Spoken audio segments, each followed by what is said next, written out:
Assalamualaikum warahmatullahi wabarakatuh. Selamat pagi. Pada kesempatan kali ini kami dari kelompok 5 akan mempresentasikan atau memaparkan materi mengenai kasus kegagalan akuisisi Fujifilm dan Xerox. Next.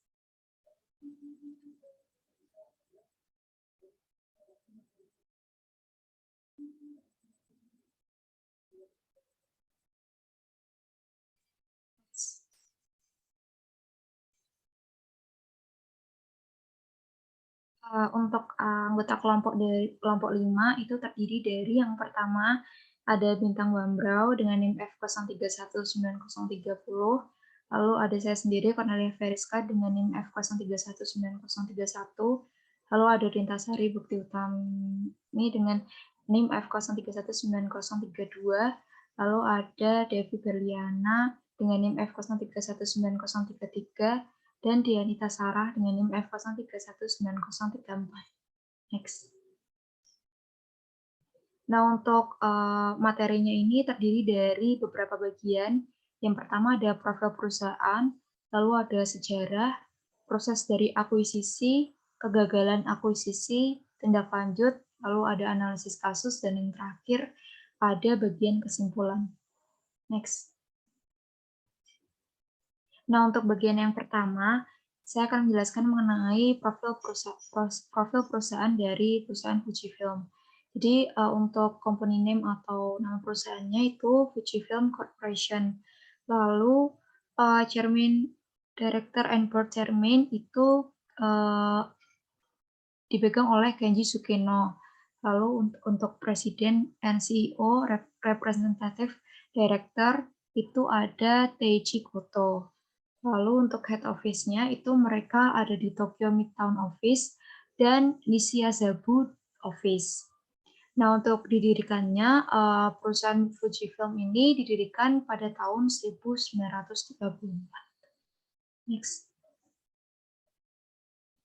Nah, untuk modelnya sendiri itu sebesar 40 miliar yen atau dalam rupiah itu sekitar 5 triliun per 31 Maret 2021. Untuk jumlah pekerjanya yang terkonsolidasi itu sebesar 37.151 per 31 Maret 2021. Nah, untuk business fields-nya itu ada dua. Yang pertama, Imaging Solutions. Nah, di Imaging Solutions ini ada peralatan fotografi, persediaan dan layanan, lalu juga ada perangkat optik. Lalu untuk yang kedua itu ada Healthcare and Material Solutions. Itu terdiri dari perawatan kesehatan, material yang sangat fungsional, sistem grafis, media perekaman, dan produk industri. Next. Nah, selain berbicara mengenai profil perusahaan dari Fujifilm, ada juga profil perusahaan dari Xerox Corporation. Jadi, Xerox Corporation ini merupakan salah satu perusahaan yang bergerak dalam bidang penyedia perlengkapan fotokopi, pencetak digital, scanner, proyektor, dan beberapa perlengkapan kantor lainnya. Nah, Xerox Corporation ini berpusat di Stamford, Connecticut, Amerika Serikat. Nah, pada awalnya, perusahaan Xerox Corporation ini bernama MH Kun Company, yang mana perusahaan ini dibentuk pada tahun 1903. Nah, 3 tahun berselang, perusahaan ini mengganti namanya menjadi Haloid Komepi yang diresmikan pada tanggal 18 April 1906 di Rochester, New York. Nah, bisnis utama perusahaan ini itu produksi kertas foto. Tapi tidak lama setelah itu, perusahaan ini atau Xerox Corporation itu menawarkan saham pertamanya pada bulan September di tahun yang sama untuk pengambil alihan Rectigraph Company. Nah, pada tahun 1942, Chester Carlson ini mulai menemukan teknik elektrografinya yang kemudian disebut xerografi, yakni sebuah teknologi revolusioner dalam dunia dokumentasi gambar. Nah, perusahaan ini resmi mengumumkan merek dagang Xerox pada tanggal 22 Oktober 1948. Nah, pada tahun 1956, The Haloid Company ini dan The Rank Organization PLC ini melakukan kerjasama dengan membentuk Rank Xerox yang memproduksi khusus untuk pasaran Eropa dan beberapa negara di Asia dan Afrika. Lalu pada tanggal 16 April 1958 itu dibentuk Helloid Xerox, yakni sebuah perusahaan yang lebih berfokus pada pembuatan xerografi secara komersial. Nah, lalu pada tahun 1959, Xerox ini meluncurkan mesin fotokopi kertas polos otomatis yang bisa dikatakan pertama berlabel Xerox 914. Pada tahun yang sama pula, lalu pada tahun 1961, Xerox Corporation ini mengganti nama kembali menjadi Xerox Corporation. Jadi pergantian nama ini terjadi tepatnya pada tanggal 18 April 1961. Itu dia profil perusahaan dari perusahaan Fujifilm dan perusahaan Xerox. Next.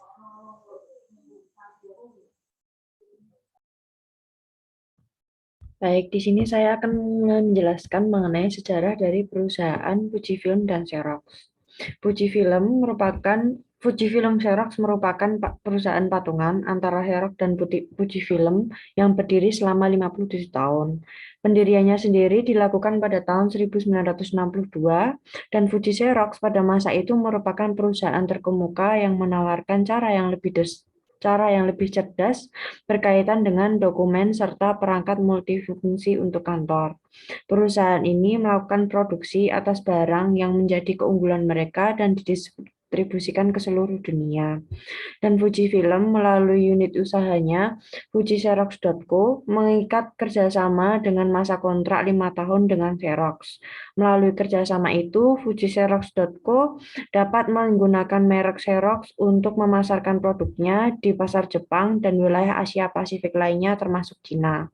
Dan dalam menjalankan perusahaannya yang bernilai 10 miliar US dollar tersebut, Fuji Xerox mampu mempekerjakan 40.000 orang dari seluruh penjuru dunia dengan lebih dari 80 anak perusahaan afiliasi atau penjualan domestik maupun luar negeri. Next. Nah, berikutnya adalah kegagalan akuisisi yang terjadi antara Fujifilm dan Xerox. Adanya kegagalan rencana merger antara Fujifilm dan Xerox mengakibatkan Fuji-Xerox melakukan gugatan terhadap Xerox Corporation sebesar 1 miliar US dollar atau sekitar 13,9 triliun apabila menjadi mata uang rupiah. Rencana merger atau penggabungan Xerox dan Fujifilm ini dibatalkan pada tanggal 13 Mei 2018 dan Fujifilm melakukan kecaman serta menyebut pembatalan tersebut sebagai keputusan sepihak yang tidak memiliki penyebab yang sah. Dan dalam gugatan yang diajukan ke Pengadilan Distrik Manhattan, Fujifilm memberikan tuduhan terhadap Xerox karena telah melanggar kontrak. Selain itu juga Xerox dituduh telah meninggalkan merger senilai 6,1 miliar US dollar yang diumumkan pada tahun 2018 Januari lalu. Nah, mungkin untuk selanjutnya akan dilanjutkan oleh rekan saya. Next.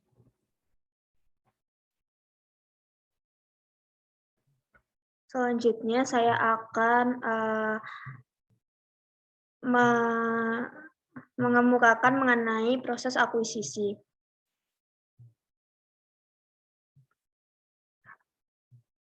Fujifilm akan mengakuisisi Xerox dengan nilai 6,1 miliar US dollar. Xerox sendiri perusahaan asal Amerika Serikat yang bergerak di sektor percetakan dan fotokopi. Nilai akuisisi tersebut akan menggunakan utang bank untuk membeli 50,1% saham dari Xerox. Menurut sumber Fuji maupun Xerox, kesepakatan akan selesai pada bulan Juli atau Agustus pada tahun 2018. Selama ini, Xerox mengaku kelimpungan mencari sumber pendanaan untuk mempertahankan bisnisnya. Sementara Fujifilm sedang mencoba untuk mengurangi bisnis mesin fotokopinya dan fokus kepada bisnis solusi dokumen. Nah, dengan joint venture ini, Fuji dan Xerox mengaku dapat menghemat biaya minimal 1,7 miliar US dollar per tahun menjelang tahun 2022 untuk pengadaan dan operasi lainnya melalui restrukturisasi dan reformasi lainnya. Xerox melaporkan kerugian bersih sebesar 196 juta US dollar pada kuartal 4 di tahun 2017, terutama karena besarnya biaya produksi mencapai 400 juta US dollar dan juga karena adanya perubahan undang-undang mengenai perpajakan di Amerika Serikat. Namun, di sisi lain juga mengalami penurunan permintaan untuk pencetakan kantor. Ini adalah keputusan yang cepat dan kreatif. Struktur baru akan memanfaatkan kekuatan ketiga perusahaan. Pada nantinya, Xerox akan bergabung menjadi perusahaan patungan untuk memangkas pengeluaran di tengah menurunnya permintaan untuk percetakan kantor. Kesepakatan akuisisi diperkirakan akan selesai pada bulan Juli atau Agustus pada tahun ini.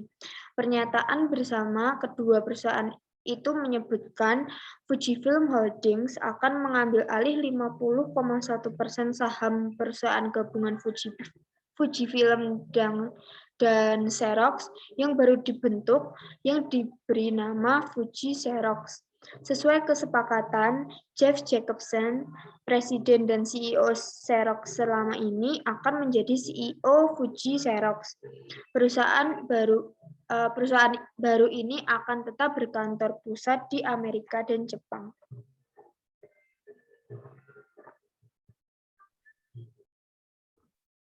Ya, kemudian saya akan menjelaskan mengenai alasan kegagalan dari akuisisi kedua perusahaan tersebut. Jadi, alasan kenapa akuisisi ini dibatalkan itu karena dari pihak Xerox itu karena kan ada tekanan dari pemegang saham aktivis yang namanya Carl Icahn dan Darwin Deason yang mereka itu menentang adanya aksi korporasi akuisisi kedua perusahaan. Meskipun mereka itu hanya memiliki saham sebesar 15% dari saham Xerox. Jadi seperti dari pihak Xerox itu mereka lebih mendengarkan apa kata pemegang saham yang akan kelanjutan bisnis perusahaannya gitu. Meskipun mereka itu hanya sebagai pemegang saham yang hanya minoritas sebesar 15%. Kemudian pemegang saham keduanya tadi memimpin adanya upaya untuk secara bersama-sama sebesar 15% dari pemegang saham itu mengatakan bahwa pembelian saham itu ternyata undervalue atau sahamnya itu memiliki nilai atau harga jual yang lebih rendah daripada nilai atau harga pada kondisi yang normal, mengingat mereka kan sebagai perusahaan yang berbasis di Connecticut, Amerika Serikat. Kemudian untuk sebelumnya dari Dewan Xerox itu sudah berulang kali meminta dari pihak Fujifilm itu untuk memulai pembicaraan baru tentang perbaikan syarat pengambil alihan dalam beberapa pekan terakhir. Namun sayangnya dari perusahaan Fujifilm itu tidak memberikan seperti jaminan kalau memang hal itu benar-benar akan dilaksanakan dalam jangka waktu yang mereka dapat terima. Nah, namun ternyata karena mereka tidak memberikan kepastian, sebagai akibatnya dari pihak Xerox itu merasa bahwa harus membatalkan kesepakatan dari Fujifilm dan memihak pada pemegang saham tadi dengan mereka mengatakan bahwa kepentingan terbaik perusahaan dan semua pemegang sahamnya. Dan sebelumnya dari pemegang saham tadi juga meluncurkan kampanye yang agresif untuk menghentikan merger dan seperti menggulingkan dari pihak manajer puncak, termasuk dari CEO Xerox yang namanya itu Jeff Jacobson. Dan kedua investor tadi seperti membuat perjanjian dengan Dewan Xerox untuk menggantikan CEO tadi dan beberapa direktur lainnya dengan perwakilan dari pemegang saham mereka sendiri, yang akhirnya memang dari CEO Jeff Jacobson dan beberapa direktur lainnya itu benar-benar harus mengundurkan diri dan harus digantikan sama aktivis pemegang saham. Boleh next slide.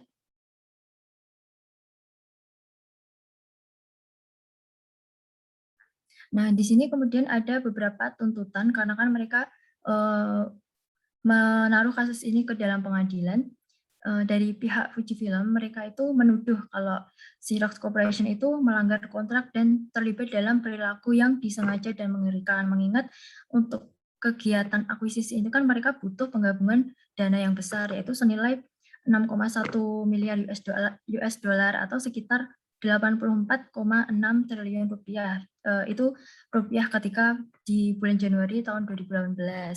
Kemudian dari pihak Xerox sendiri, mereka mengatakan alasannya dalam membatalkan merger tersebut, mereka itu membuat banding kalau mereka menggunakan istilah penyimpangan yang material dalam laporan keuangan yang telah diaudit pada perusahaan patungan Fuji Xerox yang dikendalikan sama Fujifilm.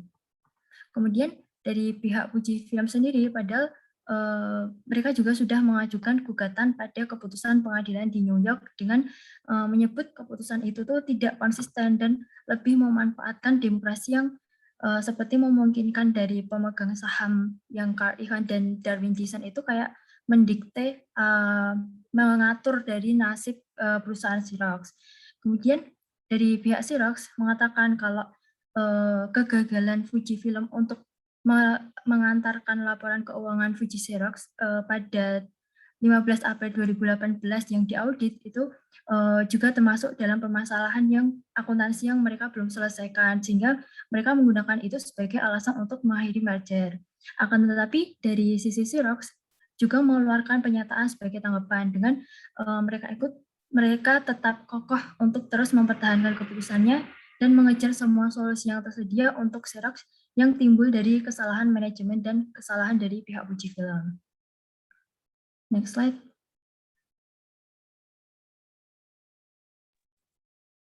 Lalu setelah adanya tuntutan dan pengajuan banding pada bulan April tahun 2018, pihak pengadilan New York ini mengumumkan untuk memenangkan tuntutan kedua pemegang saham.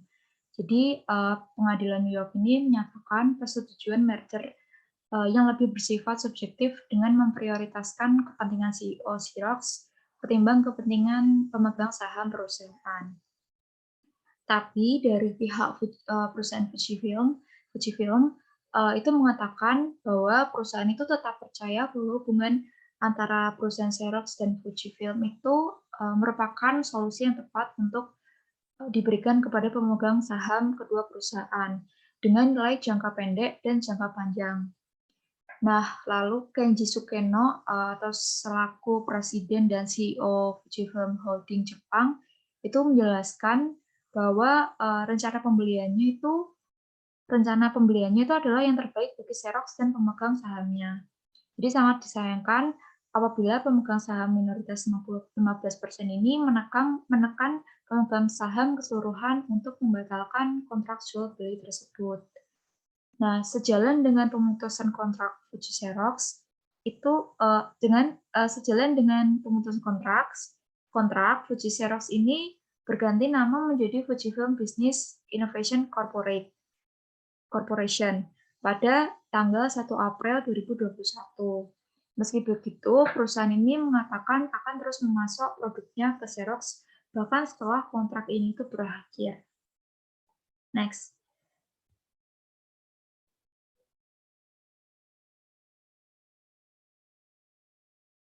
Lalu ada bagian analisis tujuan akuisisi. Jadi untuk analisis tujuan melakukan akuisisi, yang pertama itu memperbesar usaha dengan biaya yang murah. Suatu perusahaan itu ada suatu perusahaan yang sudah berjalan itu tidak perlu masuk ke bidang usaha yang baru atau diversifikasi, melainkan dapat melanjutkan usaha yang sudah ada. Jadi atau bisa dikatakan dengan ekspansi. Nah, dengan begitu perusahaan tidak harus memulai usaha itu dari nol atau secara bertahap dengan dana yang cukup besar, melainkan perusahaan itu bisa langsung memasuki suatu usaha dalam skala yang besar, tapi dengan biaya yang relatif murah. Lalu yang kedua, memperbaiki sistem manajemen perusahaan terakuisisi. Nah, perusahaan yang lemah dalam manajemen itu biasanya tuh akan sulit berkembang secara operasional walaupun mempunyai dana yang cukup besar. Nah, perusahaan yang demikian itu tidak mampu bersaing dengan perusahaan lain, terutama yang sejenis, dan tidak mustahil akan mengalami kehancuran gitu. Nah, salah satu cara yang dapat digunakan itu adalah bergabung dengan kelompok konglomerasi yang berpengalaman baik dalam segi manajemen. Tuh. Lalu yang ketiga itu ada mengurangi atau menghambat persaingan. Dan jumlah perusahaan yang bersaing itu dikurangi karena kebijakan atau aturan yang dipegang oleh satu kelompok perusahaan atau oleh perusahaan besar pengakuisisi. Lalu yang keempat, mempertahankan kontinuitas bisnis. Nah, mempertahankan kontinuitas bisnis ini dengan mengakuisisi perusahaan lain atau jenis usaha yang ada dalam mata rantai bisnisnya. Sehingga hal ini itu dapat memudahkan kontrol atas jalur usaha yang ditempuhnya. Lalu yang kelima itu ada pembagian risiko. Nah, pembagian risiko terhadap suatu jenis perusahaan tertentu itu biasanya dilakukan ketika perusahaan itu mengalami kemunduran dari bisnis dan beberapa bisnis dalam perusahaan lain yang tetap sehat. Next.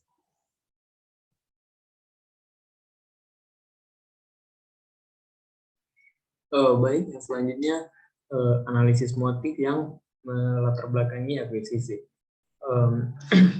Jadi motif yang melatar belakangi dilakukannya akuisisi yaitu terdiri dari dua motif, yaitu yang pertama ada motif ekonomi dan motif non ekonomi.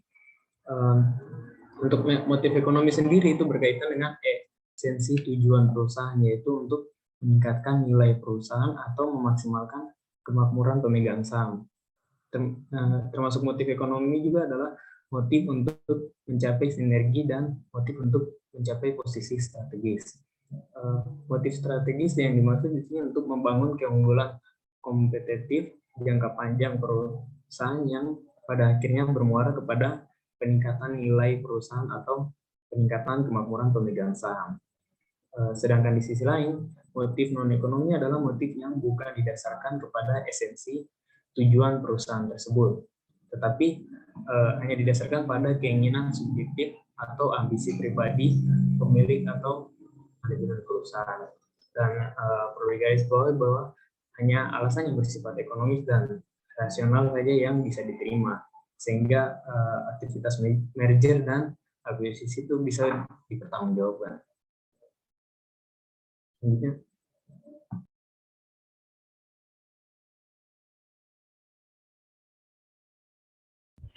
Analisis keuntungan akuisisi. Ada beberapa keuntungan yang diperoleh perusahaan yang melakukan akuisisi. Yang pertama adalah pengurangan tenaga kerja.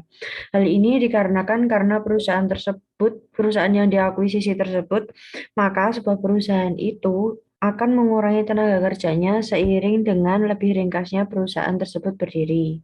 Yang kedua ada pencapaian tingkat skala ekonomi. Ini berarti adanya kemudahan bagi perusahaan untuk mencapai target yang telah mereka tetapkan pada perusahaan tersebut dan mudah untuk mengalahkan kompetitornya untuk mencapai tingkat skala ekonomi yang diinginkan oleh perusahaan tersebut. Yang ketiga ada penguasaan teknologi baru.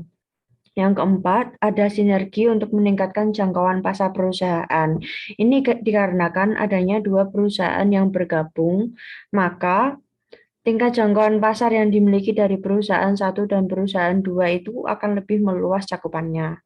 Yang ketiga adalah peluang memperoleh pembiayaan yang lebih besar, karena dimungkinkan bahwa perusahaan yang melakukan akuisisi mudah untuk mendapatkan investor pada bisnisnya karena pasar sudah percaya terhadap kemampuan kedua perusahaan tersebut. Next. Selanjutnya adalah analisis kerugian akuisisi.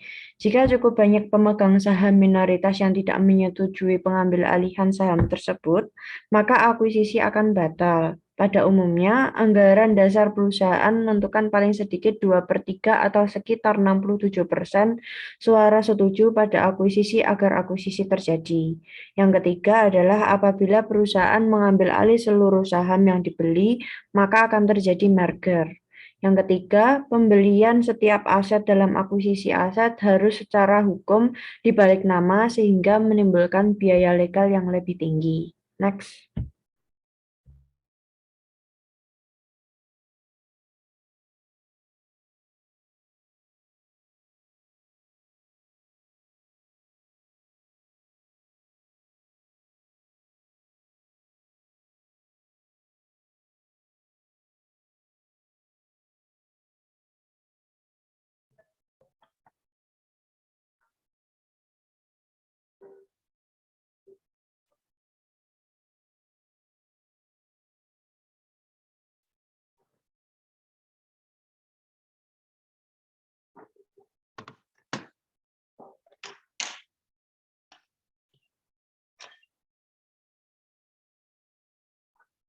Selanjutnya mengenai analisis jenis pengambil alihan perusahaan.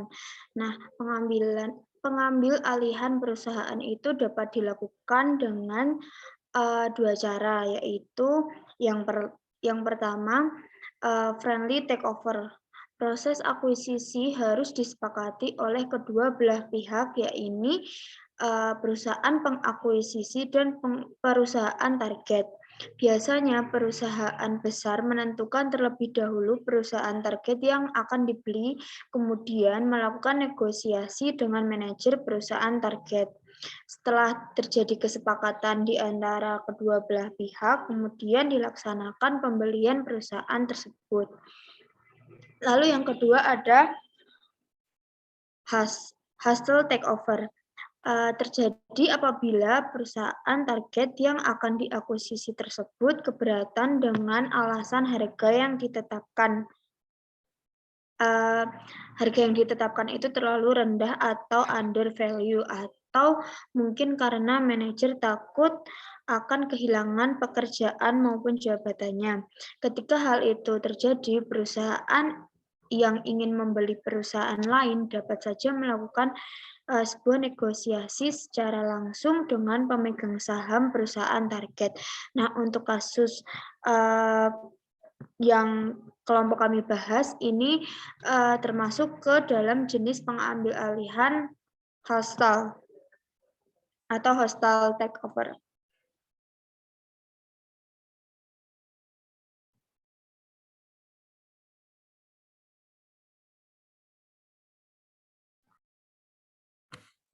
Ya, selanjutnya untuk analisis kasus. Jadi, kasus sebelumnya itu akuisisi dapat dilakukan atas dasar bisa secara inisiatif dari pemilik perusahaan atau kesepakatan antar perusahaan ataupun ada inisiatif dari suatu badan khusus. Nah, akan tetapi akuisisi di sini juga harus dilakukan secara sukarela dari masing-masing pemilik dan manajemen perusahaan, karena mereka kan pasti memerlukan visi dan juga misi yang sama supaya perusahaan dari hasil akuisisi itu dapat beroperasi secara sinergi dan seperti tidak mendahulukan kepentingan salah satu pihak gitu, yang nantinya juga akan membahayakan kelangsungan usaha dari perusahaan tersebut. Nah, sinergi di sini dapat dicapai berupa seperti sinergi bisnis. Jadi, di mana perusahaan itu memiliki permodalan yang kuat dipadukan dengan perusahaan yang memiliki jaringan yang luas. Kemudian ada sinergi infrastruktur, yaitu berupa perpaduan teknologi dari masing-masing perusahaan, mengingat produk mereka kan tadi juga sangat mendukung, dan istilahnya mereka sudah memiliki merek yang terkenal dan banyak juga yang percaya akan kualitas dari produk merek mereka. Kemudian ada sinergi kapabilitas atau kemampuan organisasi perusahaan, misalnya dalam pengelolaan risiko atau risk management dari pihak perusahaan itu harus bisa secara mandiri atau mereka tidak terpengaruh secara eksternal yang mendesak. Kemudian dari bagaimana perusahaan itu menyelesaikan masalah bersama yang memang harus benar-benar clear, jelas, tanpa ada harus yang ditutup-tutupi, hingga bukan malah justru berujung saling menuduh. Mungkin bisa di next slide.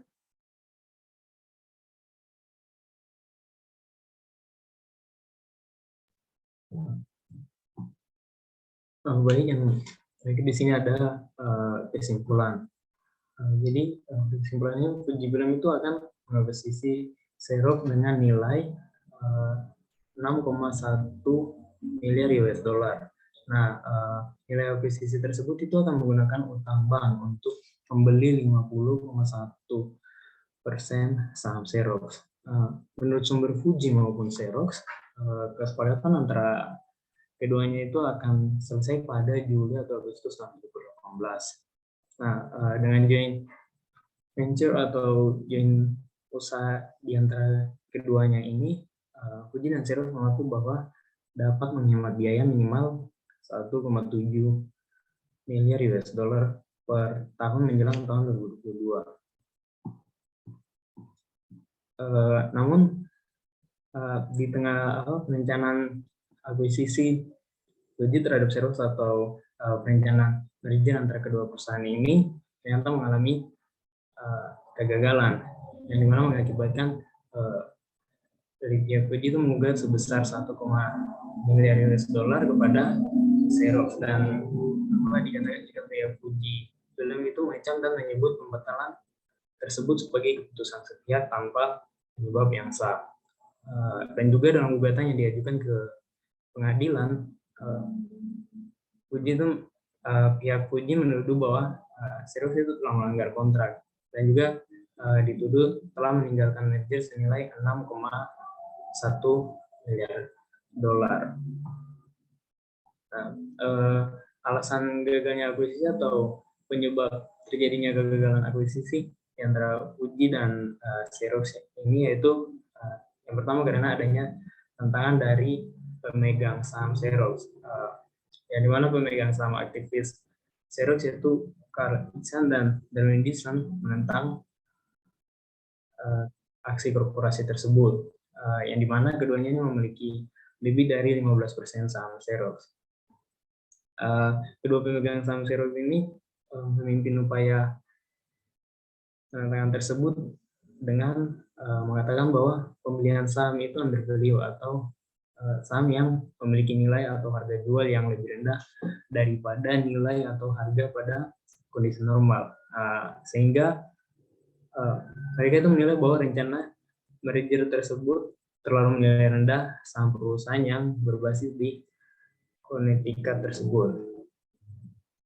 Dan juga alasan yang kedua yaitu karena Fuji Film tidak memberikan jaminan terkait pembicaraan tentang pengambil alihan yang diminta oleh pihak Xerox, yang dimana sebelumnya Dewan Xerox itu sendiri telah berulang kali meminta Fuji Film untuk memulai pembicaraan baru tentang perbaikan syarat pengambil alihan dalam beberapa pekan terakhir. Tetapi sayangnya dari pihak Fuji sendiri tidak memberikan jaminan bahwa hal itu akan dilakukan dalam jangka waktu yang dapat diterima, sehingga sebagai akibatnya Xerox itu merasa bahwa dengan membatalkan keputusan kesepakatannya dengan Fuji dan memihak pada Icahn dan Dixon adalah keputusan yang terbaik dan juga untuk kepentingan terbaik perusahaan dan semua pemegang sahamnya.